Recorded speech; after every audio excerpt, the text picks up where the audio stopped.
Hello guys, Well Lee here again. Today I want to talk about the whole journey of me as a brand owner, as a community organizer, as a new media personnel.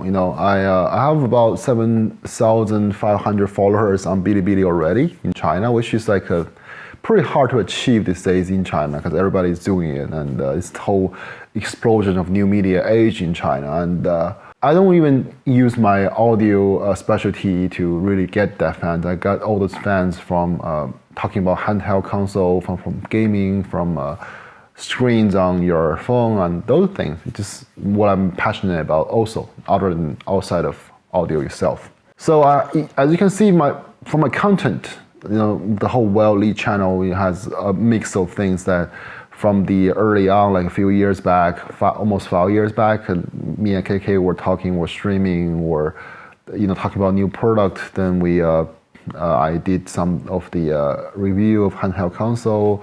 I showed off my gaming collections, and I did some measuring the screen of the 3.5 jack on a handheld device, and then I did some drama and like with the Aya handheld console, which I promised to do. So I was thinking, should I keep this whole WeClan official thing? I'll explain why I'm doing this now in a bit, but just first of all, my first conflict was, should I keep my business audio on the WeClan official channel mixed up with my personal Well Lee? I mean, it's my concern was, am I doing that to make my company look proper for mixing things up like that? But I guess this is my company is my passion. My gaming is my passion. I mean, without my passion for gaming, I would never have discovered my passion for audio in general. And my first DAC was because of my first DAC was because of I want a better sound quality when I was playing the Sony's PlayStation 2, PlayStation 2. They have a optical output. That was actually my first DAC, So I figure since I can do either way, like always, I just ask my community on Facebook, which should I do? And they voted one-sidedly, completely one-sidedly. What's the word? I forgot in English. So it was like 51 to 0 after 1 hour that I post the poll, and it was kind of scary. So I guess my fans want me to keep them together, and I'm doing that because hello, I asked. So, but on the plus side, definitely it's going to be a lot less work for me to manage 2 accounts. So I mean, I'm sure if I'm doing one good job on managing one of them, but managing 2 will be even more headache. So I want to thank my community always for being there for me, for telling me what they expect, and I'm very grateful for having my fans locally and internationally for various support they always been offering me. So, but today I want to talk about why I'm doing this now. This is the whole topic of today, why I'm doing this now, because as a company, as a brand, we had a hard time when we were starting up back in 2012, primarily because we don't have good product. We don't have KK. So after KK joined us, we started to explode first internationally, then locally. And a bit since 2017, I started to focus more on the local market because my super VIP customers, basically who can afford Summit Fi, and they are buying my stuff, and they want to make demands on how I can make my stuff more premium, better for their needs. And I've been focusing on that for almost 2 years to have come up with the Grand Duke, the Defiant, the Zen Shining Ultimate. So the best IEM we created, the best earbud we created, the best portable amplifier we have created, So as a company, we have sort of, got there, finally done that.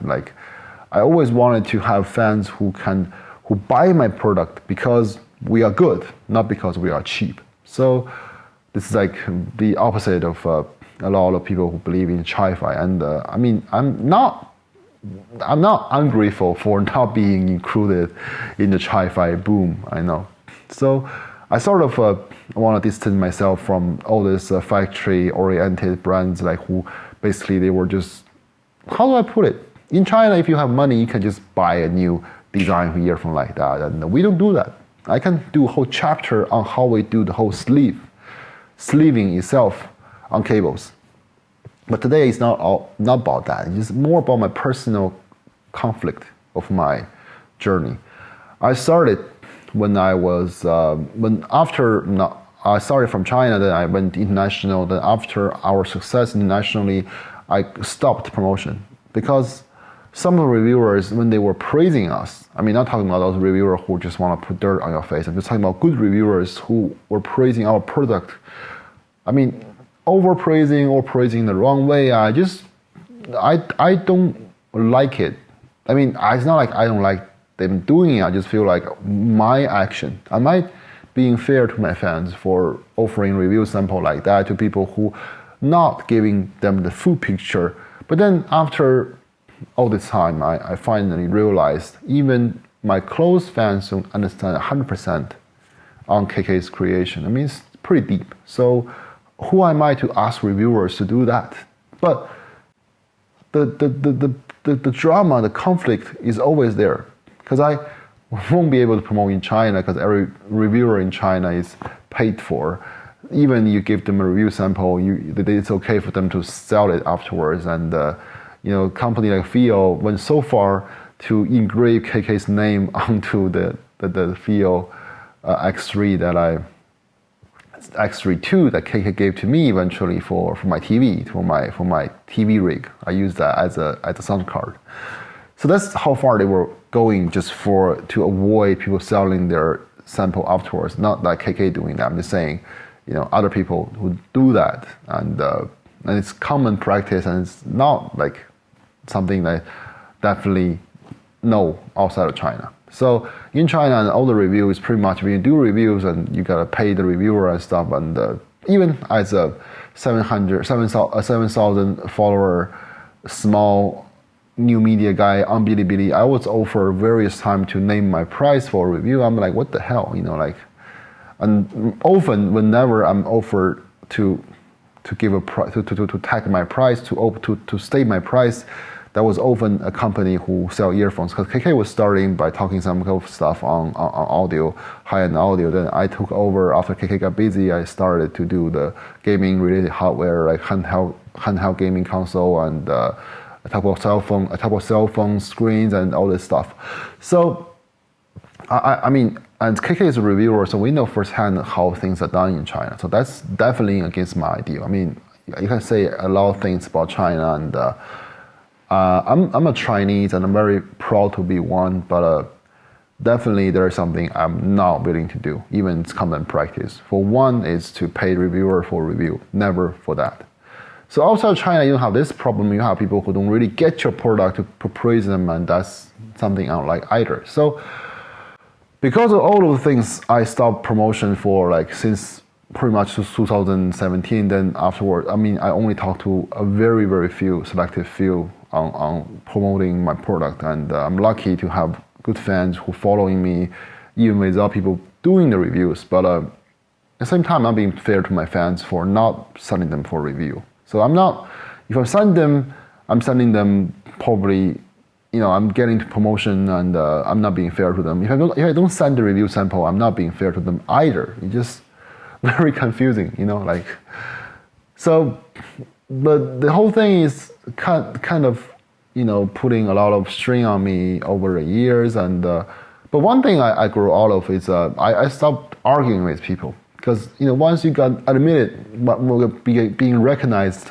by people who can afford anything in China, because we have done Summify level stuff like inside China, and my fans are supporting me, and we have done that.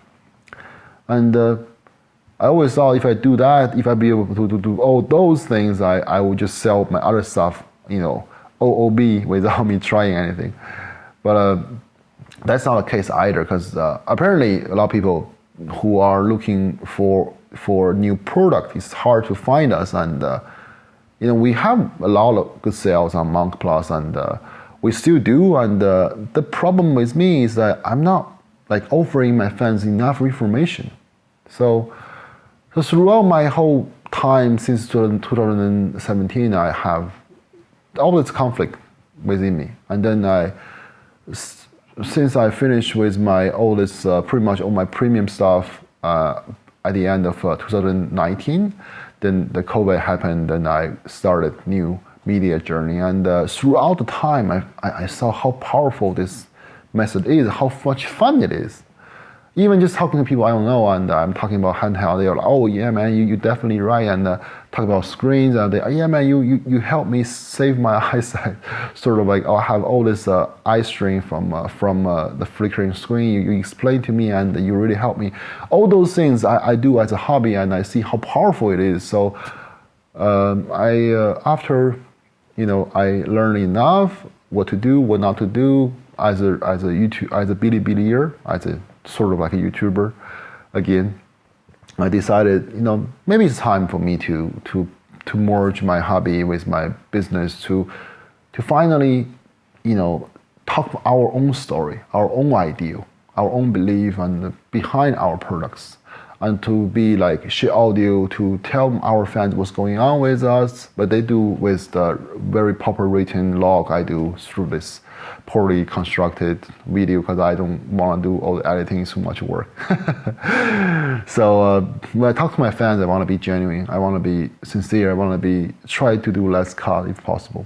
So this thing solved one big question for one biggest problem for me, is that I cannot free to promote myself, because I tell you through this format that what we intend to do with our product, and how everybody else is saying is their words, not mine, and I respect them for stating their own mind, but I'll tell you from myself, I'm being 100% transparent on our creation. Like for instance, the BIE was never intended to be like all-arounder.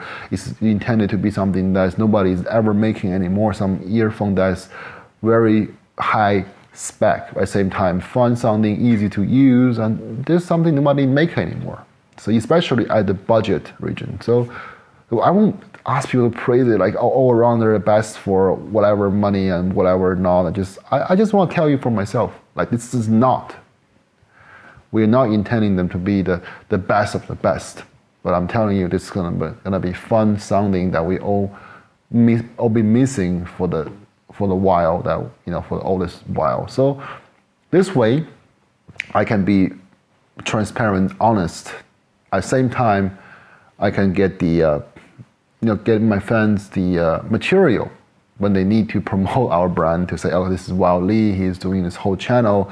You can check out his video to check out his idea. If he's, I think it's very convenient and it's very powerful and it's very a lot of fun, I guess. And obviously, by doing this, I have more room for more support from my company to do my hobby on other stuff like gaming handheld, retro gaming device, and screen, and phone, and whatnot. So by combining the two, I think I have solved my problem as a company, and I'm gonna be supercharging my hobby as a reviewer, not a video reviewer, more like I want to share my experience in technology in general. I want to dig in to find what I'm passionate about, and I mean, probably not gonna be worth anything just for myself, so I want to share them with the world. Like why I like CRT, why I like plasma, why I like all those stuff. So here you go. This is the complete package of Wao Li, and along with my company and my community. Above all, I'm doing this for my fans to know who I am, to understand our product, to understand what we are trying to do through them, and to see the journey of having them created. And that will be a lot of fun. So I guess thanks for tuning in. This is a long video. It's not edited. It's not scripted. I'm just sharing my thoughts with you. I hope you're not bored by me. I guess I'll see you next time. Please subscribe for more video better than this. So till next time.